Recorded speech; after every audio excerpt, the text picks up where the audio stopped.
Hello বন্ধুরা, welcome back to my channel sign with me. আবার অনেক দিন পর তোমাদের সাথে ভিডিও শেয়ার করতে চলেছি। আর অনেক দিন পরেই বেরিয়েছিলাম বিকেলবেলা। কোথায় গেছি তার জন্য তো ফুল ভিডিওটা তোমাদের দেখতেই হবে। আশা করি তোমাদের ভালো লাগবে। প্রথমে বাসে করে নেমে পড়েছিলাম বালিঘাটে। বালিঘাট থেকে টোটো ধরেছিলাম এবং টোটো করে প্রায় 10 মিনিট লেগেছিল। গিয়েছিলাম আমরা বালির রাজবাড়িতে।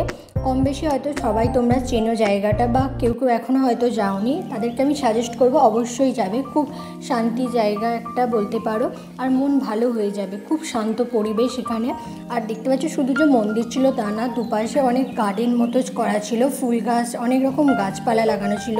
আর মন্দিরটা দেখতে ঠিক দক্ষিণেশ্বর মন্দিরের আদলে। অ্যাকচুয়ালি দক্ষিণেশ্বর মন্দিরের অপোজিটেই ছিল। লঞ্চে করে যখন তোমরা বেলুড় মঠে যাবে তখন এই মন্দিরটা অবশ্যই তোমরা দেখতে পাবে। এটা হলো বালির রাজবাড়ি। এখানে মূর্তিটা ছিল রাধাকৃষ্ণের মূর্তি।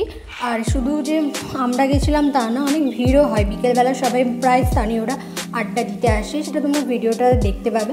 আর দেখতে পাচ্ছ অনেক রকম গাছপালা ছিল, পুরো সবুজে সবুজ। সত্যি দেখতে খুবই ভালো লাগছিল। খুবই শান্ত একটা পরিবেশ এখানে বিরাজ করছে।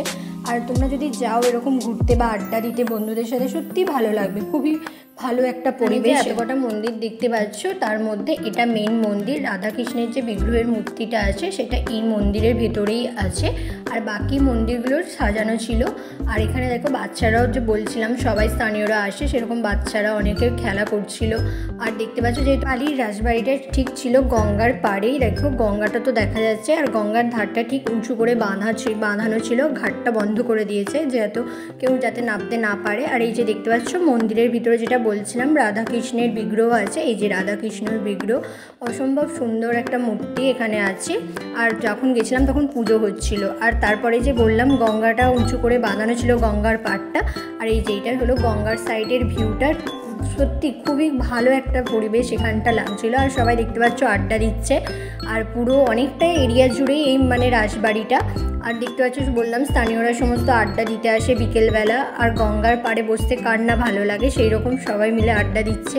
আর ঘাটটা বন্ধ করে দিয়েছে যেহেতু সবাই বাচ্চারা খেলে, তো যাতে নামতে না পারে সেই জন্য। আর এই যে গঙ্গার পাড় থেকে ঠিক মন্দিরটা এইরকমই দেখতে লাগে। লঞ্চে করে যাওয়ার সময় তো তোমরা এই মন্দিরটা এইভাবেই দেখতে পাবে, রাজবাড়িটা ঠিক এইভাবেই দেখতে পাবে। এই যে দেখতে পাচ্ছ গঙ্গা নদীটা। আর গঙ্গা নদীতে যেহেতু বললাম আমরা বিকেলের দিকে গেছিলাম, সেই জন্য ভিউটা ঠিক এইরকম এসেছিলো বিকেলবেলা। আর মন্দিরটা 6টা পর্যন্ত খোলা থাকে, 6টার পর মন্দিরটা অফ হয়ে যায়। তোমরা যদি কেউ যেতে চাও তাহলে বিকেলের দিকে যদি যাও তাহলে 6টার মধ্যে যাওয়ার চেষ্টা করো মন্দিরটায় যাওয়ার।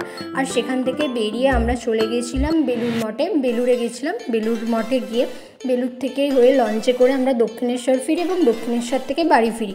আর দেখতে পাচ্ছি এই যে বেলুড় মঠ গেছি এবং বেলুড় মঠ থেকে লঞ্চে করে দক্ষিণেশ্বর আসছিলাম, তখন এই ভিউটা নিয়েছিলাম। দক্ষিণেশ্বর আসার সময় যে লঞ্চে করে বেলুড়ের যে ভিউটা আমরা দেখতে পাই, সেটাই এখানে আমি ক্যাপশনে নিয়েছি, ক্যাপচার করেছি।